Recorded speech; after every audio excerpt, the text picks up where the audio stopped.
قال رسول الله صلى الله عليه وسلم: من قرأ قل هو الله أحد 10 مرات بنى الله له بيتا في الجنة. ديل صلى الله عليه وسلم هو حديثه من ولا سورة الإخلاص قل هو الله أحد. وشتو سور داشيغا إتوزا الله هو يلسمن شوحا تدوغر دقتن بوه. وحديث بيت وإن سورة الإخلاص دزل سنسيل الله ديل صلى الله عليه وسلم قيش حديثه بالقلد إذا تعدل ثلث القرآن قلو داقدو الله إذا قرآن قلو داقدو إذا عديش سورة الإخلاص عديشة قرآن قلو داقديش سنة يالقونا إشتا قيش حديث عديل صلى الله عليه وسلم هو قال تقون أخلا إدويش دائما إدويش شلت ولا مزع سورة الفاتحة عديش والجلد إها سورة الإخلاص ديوش شلت وتحقت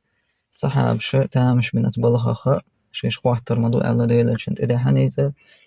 داش طلهما يك إزيك خيحت يتو داش بالبالخ ينيست خيحت بيامر صلى الله عليه وسلم إيهون دعاء أجسو هو ألا إني أحبها شين ديزق على سورة الإخلاص ديشين بيامر صلى الله عليه وسلم لما تنق ألخ حبك إياها أدخلك الجنة يديزر بحن دولش الله هو يلسمنا شوغة روقع يلسمن شوغة روقع يديزر بحن دولش سبحان الله سنديلا سورة الإخلاص سيلة ديزا سورة إذا يزديش ديز تنساني عمل يز معنش دوز ديز تنتفسير خاديز إشتا خلص صحاب دقة دقا عام دنديش تخلص دلها